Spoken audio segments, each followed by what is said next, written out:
Hello students, እንዴት ናችሁ? በዛሬው ቪዲዮአችን የምናየው የግሬድ 9 የሆነውን ዩኒት 7 states, principalities, populations, movements and interactions in Ethiopia from 13th centuries mid up to mid 16th centuries የሚለውን ቶፒክ ነው የምናየው። በባለፈው ቪዲዮአችን ዩኒት 6ን ጨርሰናል። ዛሬ ደግሞ ዩኒት 7ን እንጀምራለን። ዩኒት 7ን የሚያወራው ኢትዮጵያ ውስጥ ከ13ኛው ሴንቸሪ እስከ 16ኛው ሴንቸሪ አጋማሽ ላይ ነበሩ states ወይም ከተሞች principalities population movements ወይም የህዝብ እንቅስቃሴዎችና ግንኙነቶችን ነው የምናየው። ዩኒት introduction ወይም መግቢያውን ስንመለከተው this unit deals with states, principalities, population movements and interactions in Ethiopia from 13th to mid 16th centuries ነው. The first section deals with the Solomonic dynasty restorations. የመጀመሪያው first section ወይም መጀመሪያ ላይ የምናገኘው ሌሰን ላይ የምናገኘው restorations of Solomonic dynasty ወይም Solomonic dynasty እንደ አዲስ መመለሱን restorationን እናያለን.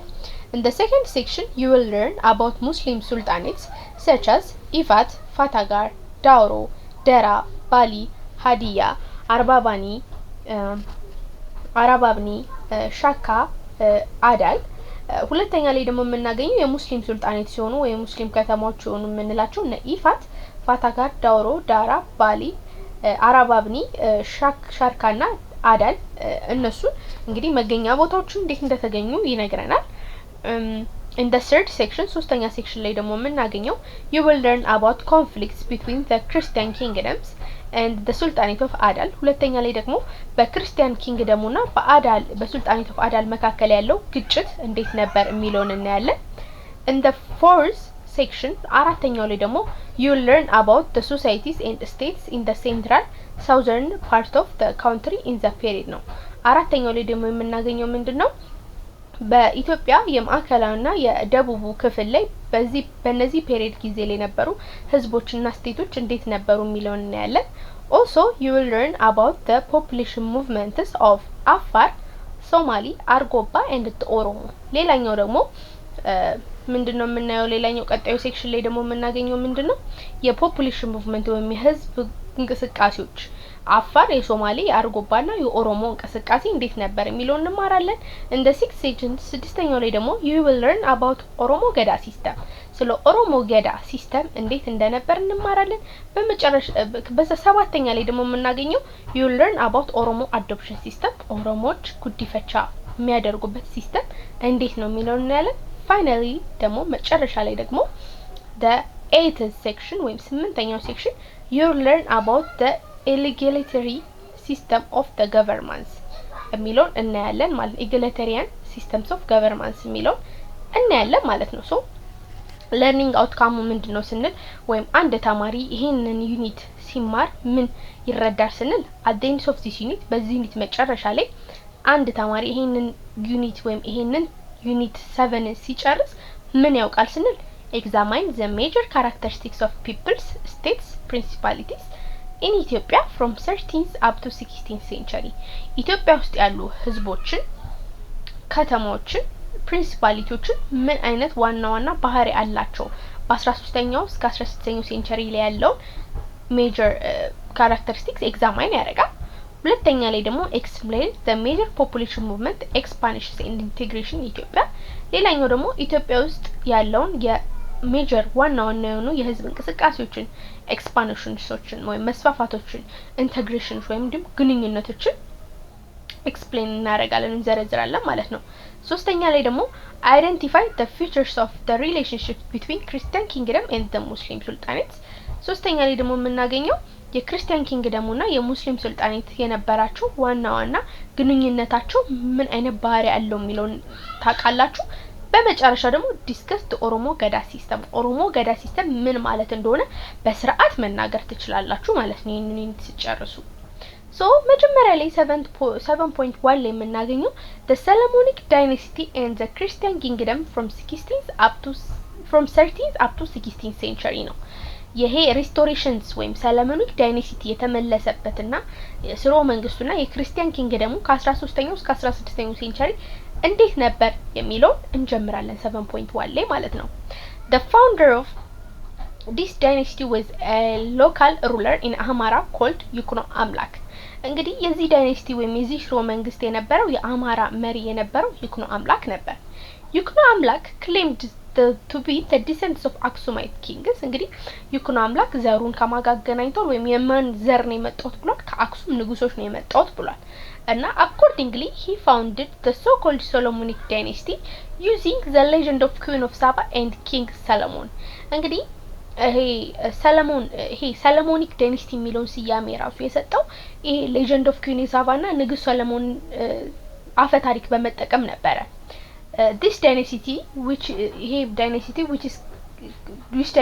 came to power in the 1270 called itself Solomonic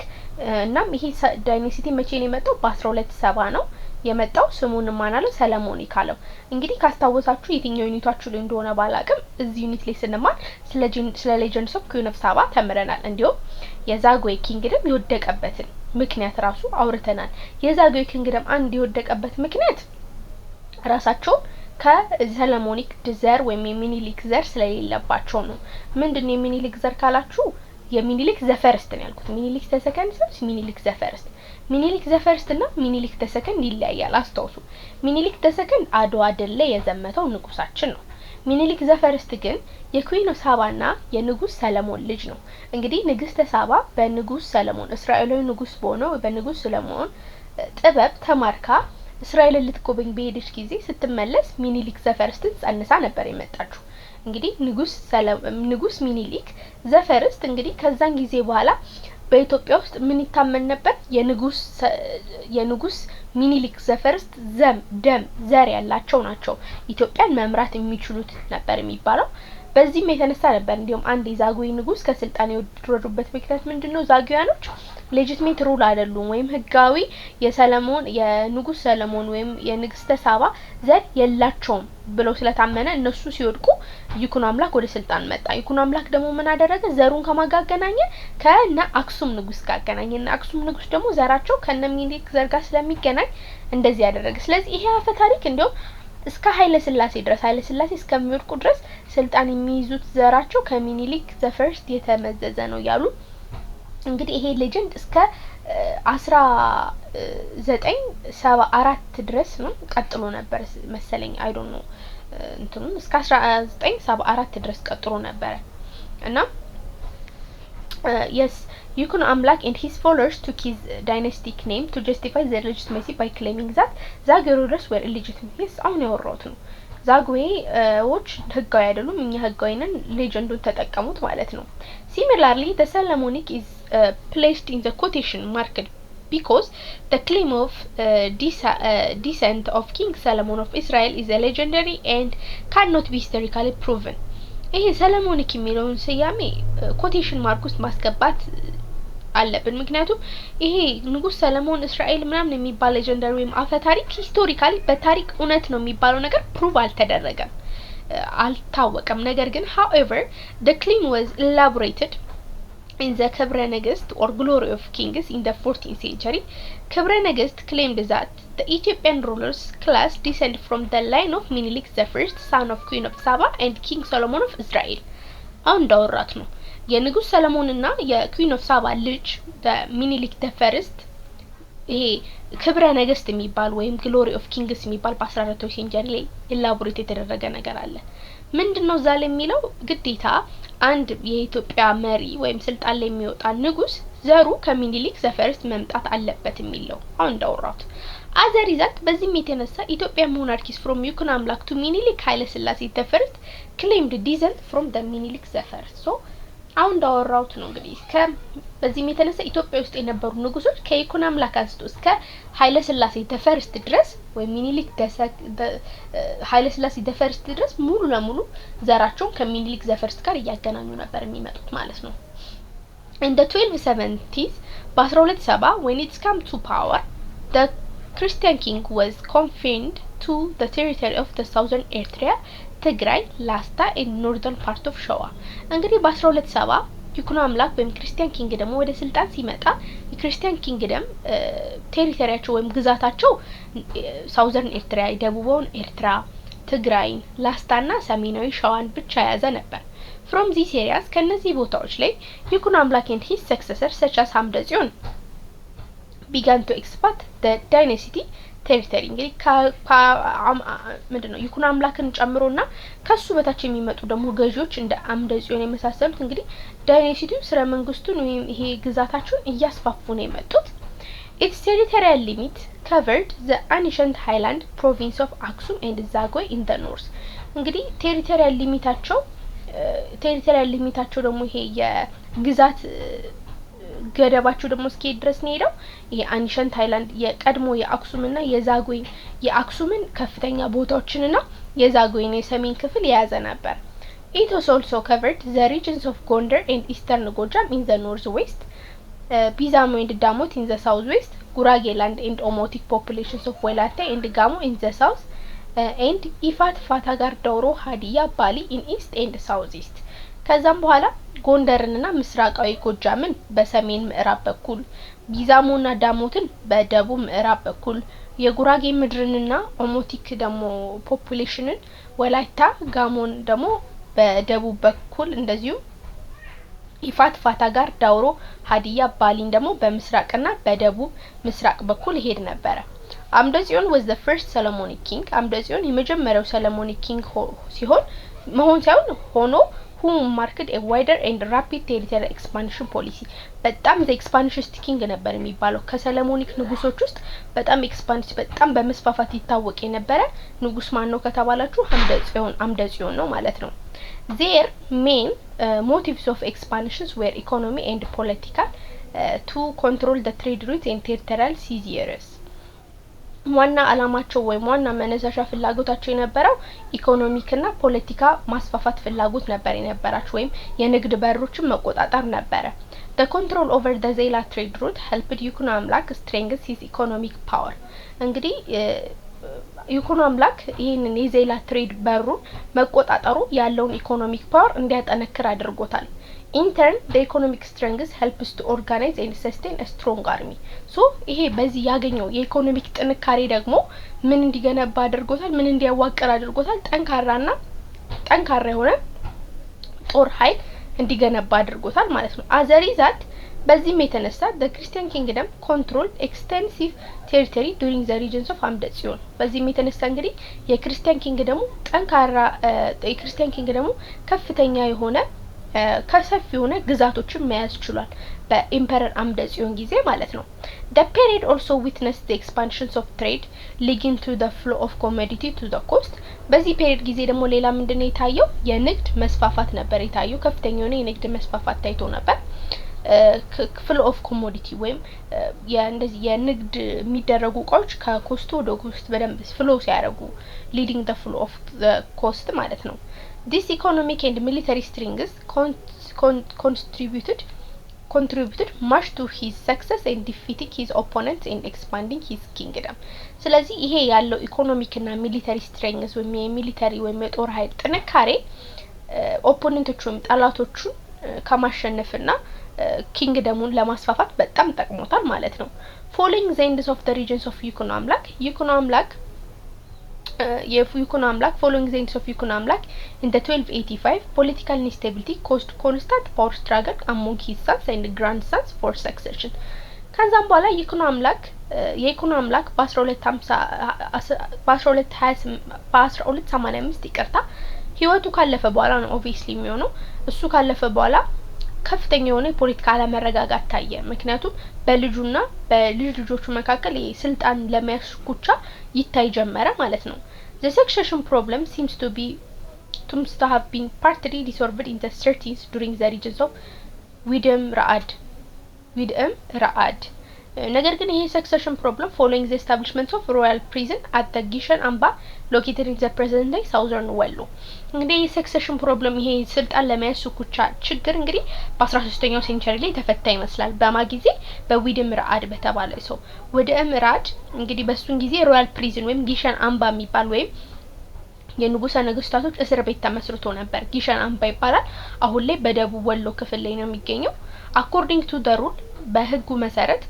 all males members of the royal family were confined at Amba Gishan እንግዲህ according to the rule በዚህ ህግ መሰረት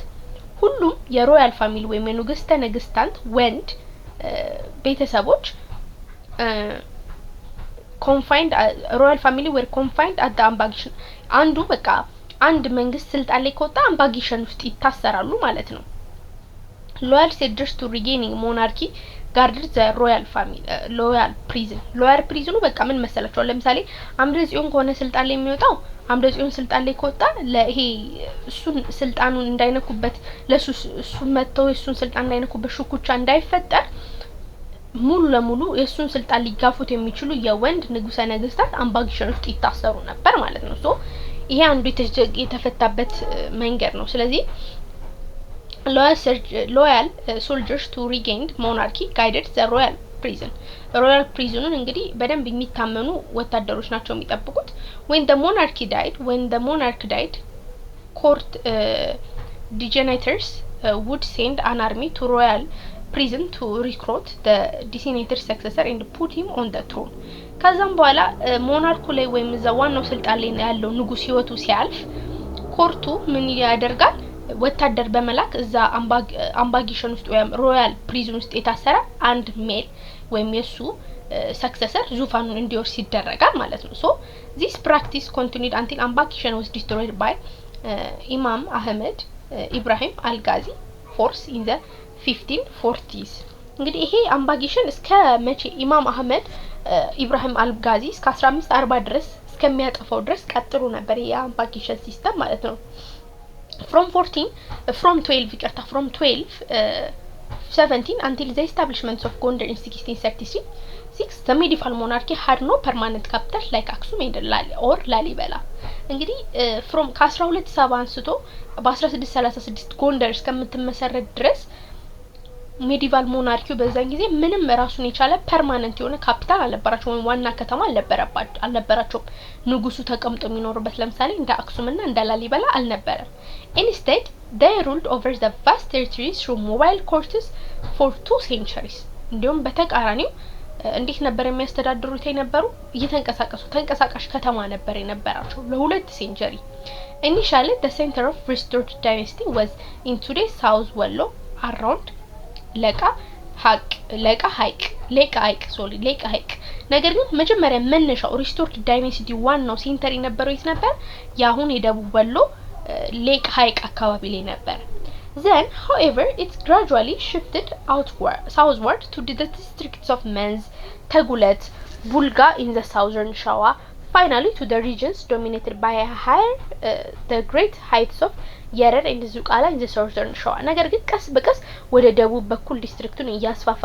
ወደ መንዝ ተጉለት ቡልጋ በኖርዘርን ሻዋ ወይም ሰሜናዊ ሻዋ በመጨረሻ ደግሞ regions ቦታዎቹ በከፍተኛ ይሄ great heights of Yerer እና ዝቋላ በመስራቅ ሻዋ የተሞላበት ቦታ ሄዱ ማለት ነው the need to get daily food supplies and firewood for such great number of courts officials soldiers and servants necessitated the use of mobile camp እንግዲህ በየቀኑ ምግብ ይሄ አሁን ሞባይል ካምፕ በየቦታው የተንቀሳቀሱ ስለሆነ የሚሄዱት በየቀኑ ምግብ ያስፈልጋቸዋል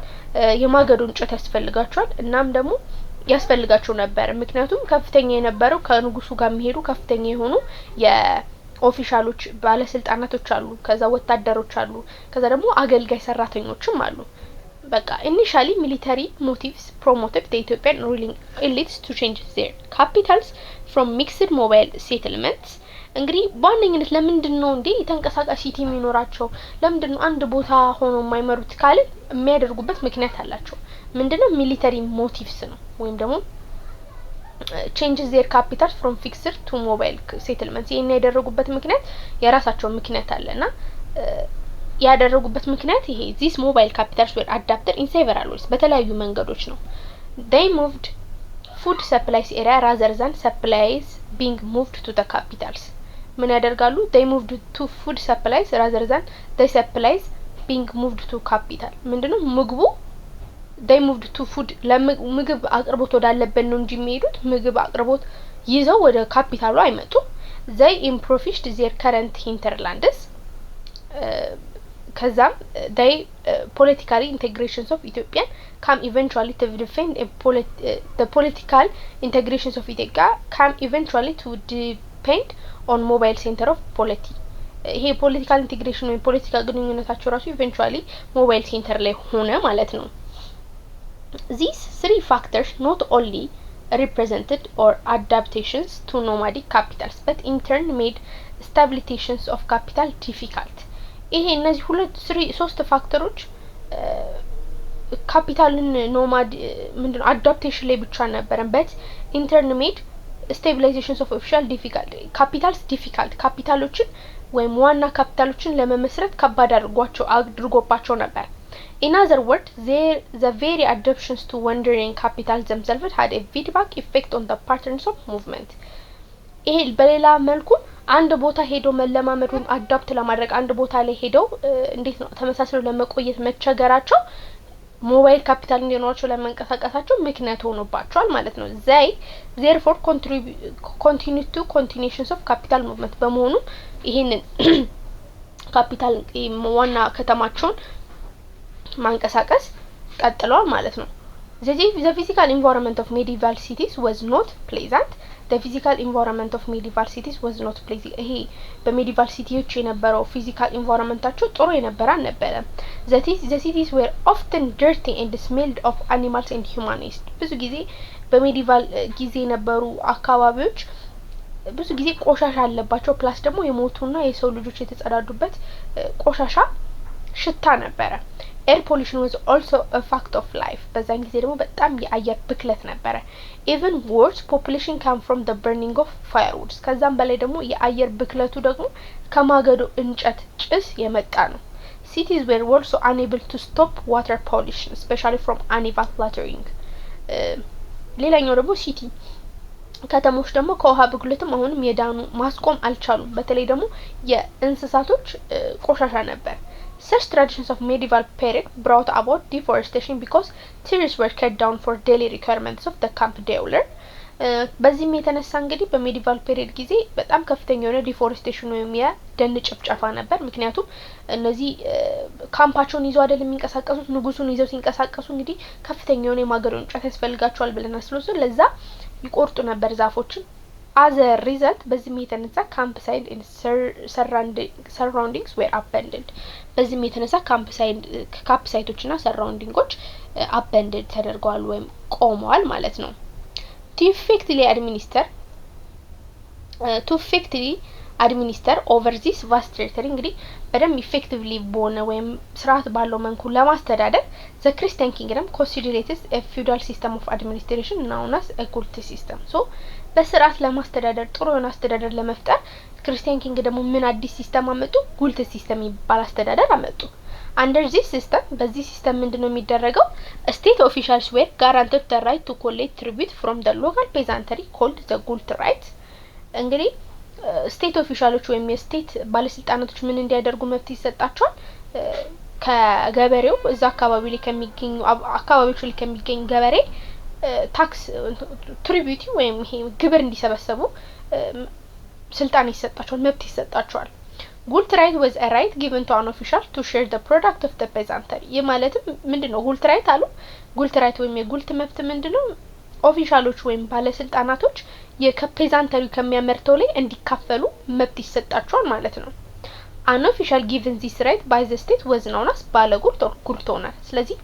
ኦፊሻል ወይም ባለስልጣን ይሄ መብት የተሰጠው ባለስልጣን ምን ይባላል ባለጉልት ወይም ጉልት ኦነር ይባላል ማለት ነው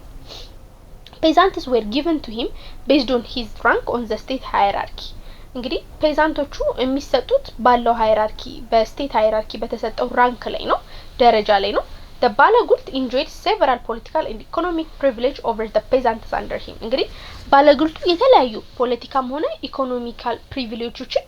ይጠቀማል በሱ ስር ካሉት ፔዛንቶች ማለት ነው እሱ ከሚያስተዳድራቸው ፔዛንቶች ስር ባሉት ማለት ነው he had the right to collect tributes in kind and use them to maintain himself and his family እንግዲህ ምን አይነት መብት አለው ከገበሬዎቹ የፈለገውን በገንዘብም ሆነ ወይም በኢንካይንድ ወይም በሰርቪስም ሊሆን ይችላል ወይም ጉልበታቸውንም ሆነ የፔዛንቶቹን በመጠቀም የመጠቀም መብት አለው በዛ መልኩ ግብር የመሰብሰብ መብት አለው። he also uses a labor of peasants under him for different purposes ለተለያዩ እንዳወራሁት ነው ጉልበታቸውን በተለያዩ ምክንያቶች ለተለያዩ ነገሮች መጠቀም ይችላሉ። Moreover, he could recruit a local army and command them in wars during the period of local or national crisis ከዛም በላይ ደግሞ ከዛው ከፔዛንቶቹ ላይ እዛው አካባቢ ከሚገኙ ሰዎች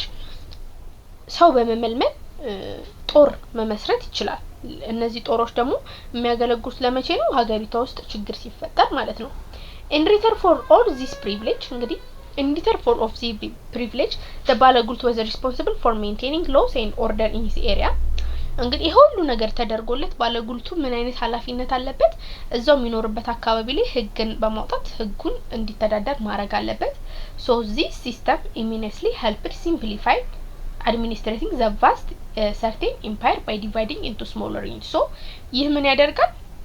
በቀላሉ የክርስቲያን ኪንግደሙን የማስተዳደሩን ያቀልላታል ማለት ነው። ምክንያቱም እንዳልኩ ባለጉልት አንድ ቦታ ብቻ አይደለም የሚገኘው። ለምሳሌ እንደ ከተማ ብንከፋፍለው እንግዲህ በጣም ያላቸውን ይሄ ክርስቲያን ሃይላንድ ኪንግደሙን ከፋፍለው ነው። ለምሳሌ ጎጃም ላይ አንድ ባለጉልት ከዛ ደግሞ ትንሽ ጎጃም ላይ ደግሞ እዛው ጎጃም ውስጥ የሚገኝ ሌላ እንደ ቀበሌ ማለት ነው። ከዛ እዛ ጋም ሌላ ባለጉልት አለ ባለጉልት በቀበሌ ምናምን ቢከፋፈል እያንዳንዱ ባለጉልት እነዚህ አሁን የጠራናቸው ኃላፊነት አለበት። ሶ ይሄ ሁሉ ኃላፊነት በስርዓት የሚወጣ ከሆነ ለክርስቲያን ሃይላንድ ኪንግደሙ በቀላሉ አድሚኒስትሬት ምንድነው effectively administer አደረገ ነው የሚባለው። so it also enabled the Christian kingdom to maintain a large territorial army ስለዚህ በዛ ላይ ደግሞ ከፍተኛ የሆነ የቴሪቶሪያል አርሚ ወይም የግዛት ጦር እንዲኖራቸው አደረጋቸው which kingdom used to bring Muslim and other states under his control so እነዚህን አርሚዎች በመጠቀም እነዚህ ወታደሮች በመጠቀም የሙስሊም ኪንግደሞችንና ሌሎች የሚያስቸግሩ ኦቹን ጣላቶቻቸውን በስራቸው እንዲያደርጉ አድርጎታል ማለት ነው። restrict is a claim ቀጣይ ደግሞ የምናገኘው restrict ነው። restrict is a claim to hereditary ownerships of land restrict የምንለው ደግሞ መብት ነው። ይሄ መብት ደግሞ ምንድነው? በዘር በደማችን የምናገኘው የመሬት ባላባትነት ነው ማለት ነው። ከአባቴ ለምሳሌ የማገኘው የመሬት አሁን እኔ አባቴ በደም ያለኝ አባቴ በህይወቱ ቢያልፍ እኔ የሱ ልጅ በመሆኔ ብቻ የመሬቱ ባለቤት ነኝ ማለት ነው። so right was a communal birth right to land በመወለድ የምናገኘው መብት ነው ማለት ነው። the state provided them with security whereas the peasants were obliged to pay tribute or ገባር to the state ስለዚህ ስቴት ለነሱ ሴኩሪቲ ደህንነታቸውን እንዲጠበቅ ታደርጋለች። ከዛም ፔዛንቶቹ ደግሞ ግዴታ ግብር የመክፈል ግዴታ አለባቸው ማለት ነው። the gult right was given to the state officials in return to his service to the state gult right ደግሞ ምንለው gult right was given to a state gult right ደግሞ ምንለው ምንድነው? ቀደም እንዳወራ ነው ለስቴት ኦፊሻልስ ወይም ለስቴት ባለስልጣናቶች የሚሰጥ መብት ነው። ለምንድነው የሚሰጠው? ለአገልግሎቱ ወይም ለሚያቀርበው ለስቴቷ ለሚያቀርበው ሰርቪስ ለአገልግሎቱ ሪተርን ነው ወይም ለአገልግሎቱ ክፍያ ነው ማለት ነው። so it was a medieval substitute for salary yes በሜዲቫል ጊዜ ያለ ሳላሪ ነበር ማለት ነው ወይም ደሞዝ ክፍያ ነበር ማለት ነው። it lasted as long as the official remained loyal to the state እንግዲህ የሚቆየው እስከመቼ ነው? ይሄ ባለጉልት ሲስተም ካለ ታማኝ ሆኖ እስከቀጠለ ድረስ እዛ መቆየት ይችላል ማለት ነው። it was not hereditary አልነበረም በዘር የሚገኝ አልነበረም። አሁን አይን አባት ባለጉልት ስለሆነ እኔም ባለጉልት ሆናለሁ ማለት አይደለም። for an extended period the gult system remained a predominant feature of Ethiopian feudalism ለረጅም ጊዜ እንግዲህ ይሄ ባለጉልት ሲስተም አንዱ የኢትዮጵያ ፊውዳሊዝም ባህሪ ነበር ማለት ነው። like Zagwe rulers the kings of new Solomonic dynasty maintained the political and cultural traditions of Aksum ልክ እንደ ዛግዌ ሩለሮች የሰሎሞኒክ ዳይናስቲዎች ከሰሎሞኒክ ዳይናስቲዎች የአክሱምን ፖለቲካል እና ካልቸራል ትራዲሽን ይጠበቁ ነበሩ። they continued to expand Christianity in different directions ክርስትናን እንግዲህ በተለያዩ አቅጣጫዎች ሲያስፋፉ ነበረ። the rulers exercised both political and religious power at the same time እንግዲህ ሩለሩ የሃይማኖታዊ ፖለቲካዊ ፓወር አለው ስልጣን አለው። the church state relationships became very strong and almost reached its peak during this period እንግዲህ church state ግንኙነቱ እንግዲህ በጣም ጠንካራ ነበር በዚህ ጊዜ በጣም ኃያል ሆኖ ነበር። The church highland rulers also continued Zagwe traditions of foreign relation with Egypt and the Middle East. እንግዲህ ክርስቲያን ሃይላንድ ሩለሮችም ልክ እንደ ዛጉዌዎቹ ልክ ዛጉዌ ጊዜ እንደነበረው ከውጪ ጋር ያላቸውን ግንኙነት አስቀጥለው ነበር ከኢጂፕትና ከማዕከለኛው ምስራቅ ጋር ማለት ነው። they also extended these relations to Europa እንግዲህ ያላቸውን ግንኙነት ደግሞ ጭራሽ ወደ አውሮፓም አስፋፍተውት ነበር። but closer ties with established with Portuguese and Spain from European countries በተለይ ደግሞ ከአውሮፓ ሀገራቶች ጋር ጠንካራ ትስስር የፈጠሩት ከፖርቹጋል እና ከስፔን ጋር ነበር ማለት ነው። so this is all about from 7.1 ስለ restorations of Solomonic dynasty በቀጣይ ቪዲዮአችን ደግሞ the Muslim principalities የሚለው 7.2 ላይ እንጀምራለን ማለት ነው።